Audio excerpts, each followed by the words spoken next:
तो नीलांचल पर्वत पर बैठे हुए काकभुजंडी जी महाराज कहते हैं कि हे गुरु जी, यही कथा उस समय की है जिस समय प्रभु श्री राम जी अपनी बाल लीलाओं को पूर्ण कर चुके हुए हैं और सभी चारों भाई बड़े ही आनंद से, बड़े प्रेम से रहते हैं। मृगया की लीला भी प्रभु कर चुके हैं। उनकी लीलाओं को दिन प्रति देख करके माता पिता बहुत ही प्रसन्न चित्त हैं। अयोध्या वासी आनंद मगन है, इतने सुखी हैं कि उनके सुख का वर्णन किया नहीं जा सकता। तो काकभुजंडी जी कहते हैं कि सुनो गुरु जी, ध्यान दे करके कथा। अब वो कथा प्रारंभ होती है जिसलिए परमात्मा ब्रह्म मानव का चोला धारण करके इस पृथ्वी पर आए हुए हैं। तो गोस्वामी जी क्या लिखते हैं, एक बार की बात, विश्वामित्र जी का आगमन होता है अयोध्यापुरी में,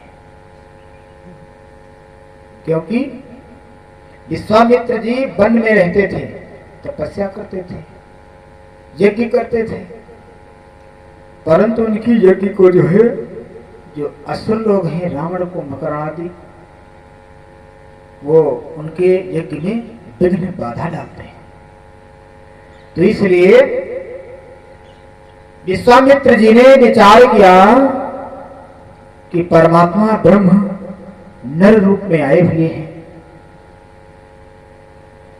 और चलो इसी बहाने उनका दर्शन भी हो जाएगा और कुछ दिनों के लिए हम उनको राजा दशरथ जी से मांग लाएंगे।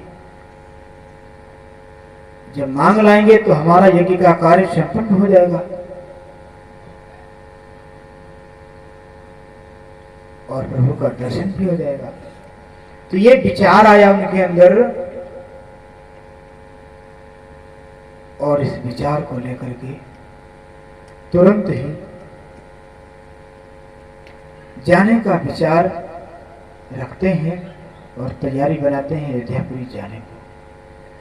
विचार क्या होता है, उनके हृदय में बहुत बड़ी चिंता हो गई। गोस्वामी जी लिखते हैं कि गाधी तने मने चिंता व्यापी,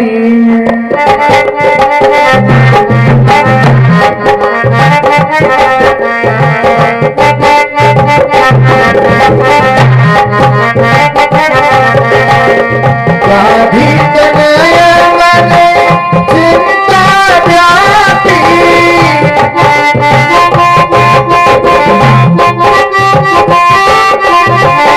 हरि बिनु मरहिना निश्चर पापी,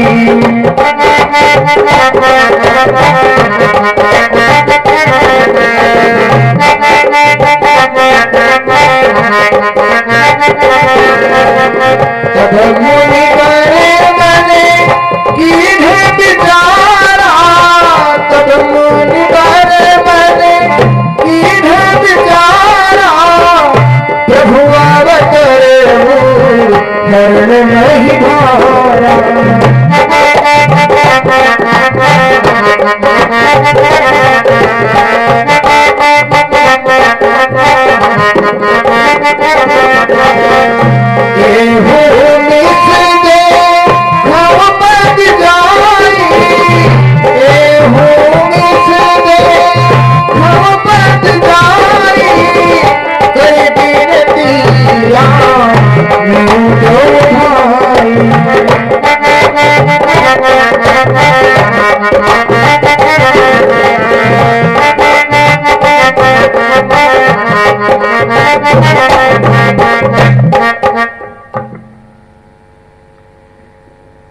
तो गाधी के पुत्र श्री विश्वामित्र जी के मन में चिंता हुई।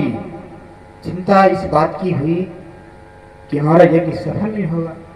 यज्ञ सफल नहीं होगा तो विश्व का क्षेत्र का कल्याण नहीं होगा। अब आ गई बात, संत मुनि ऋषि जो होते हैं वो विश्व के कल्याण के लिए ही हर कदम उठाते हैं। तो विश्वामित्र विचार करते हैं कि विश्व का कल्याण होगा नहीं, इसलिए विचार किया कि परमात्मा का अवतार हुआ है, चले इसी बहाने दर्शन हो जाएगा और कुछ दिनों के लिए हम उनको अपने साथ में ले आएंगे। ये विचार लेकर के तुरंत वहां से चलते हैं और नाना प्रकार के विचार उनके अंदर आते हैं। गोस्वामी जी लिखते हैं कि ज्ञान विराग सकल गुण नाम,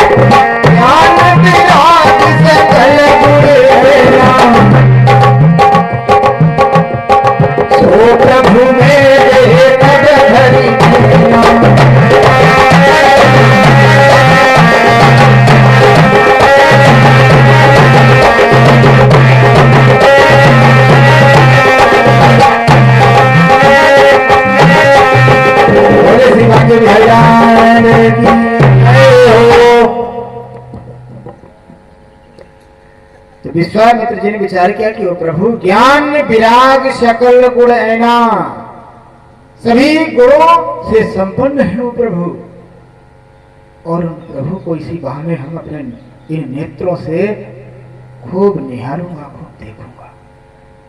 तो ज्ञान वैराग सकल गुण ऐना कौन है?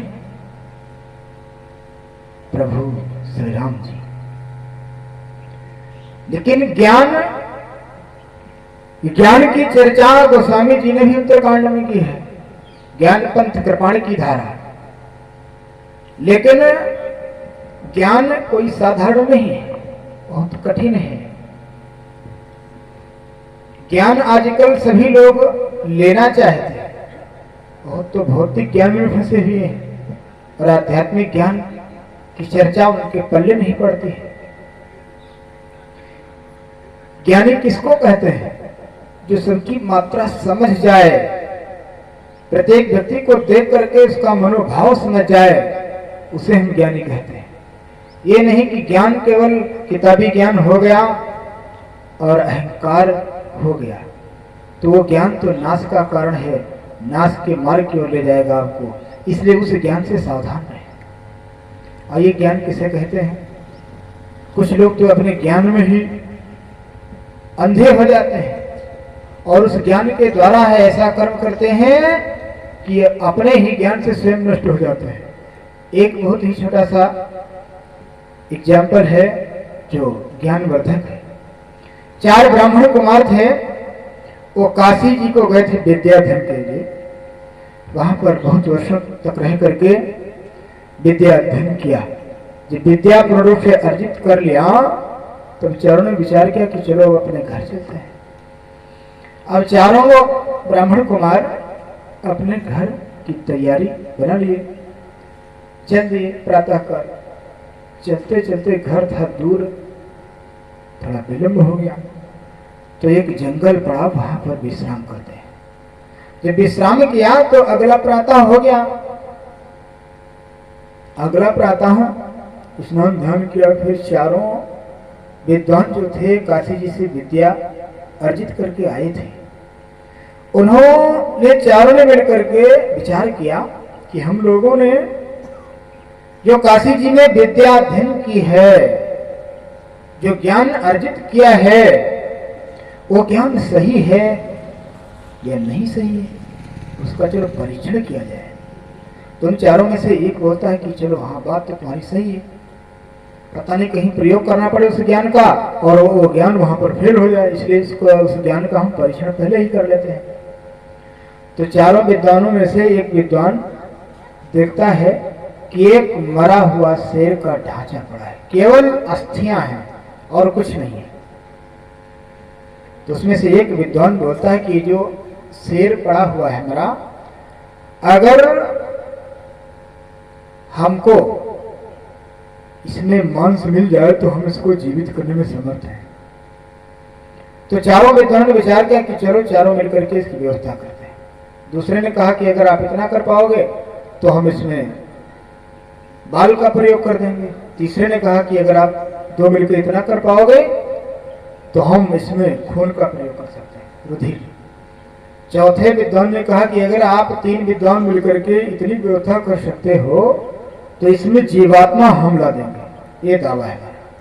तो चारों विद्वान ने विचार किया कि इससे अच्छा क्या होगा, चलो अपना ज्ञान जो है परीक्षा करके देखते हैं। अब चारों विद्वान, एक विद्वान तो बैठा है, उसको केवल जीवात्मा डालनी है उसमें उसको कुछ करना नहीं, मंत्रों के द्वारा जीवात्मा प्रवेश करना है। और तीन विद्वान अपना निकल गए तीनों दिशाओं में और सारी व्यवस्था करके आ गए। एक विद्वान उस मरे हुए शेर के अस्थियों में मांस का प्रयोग करता है, दूसरे ने खाल रूप मज्जा का प्रयोग कर दिया, अब तीसरे ने उसमें खून की व्यवस्था कर दी। अब ये लग रहा है कि एक मरा हुआ शेर पड़ा है, सोया हुआ है, ऐसे लग रहा है। अब तीनों विद्वान जो है अपना विवेक, अपना ज्ञान उसमें लगा दिए।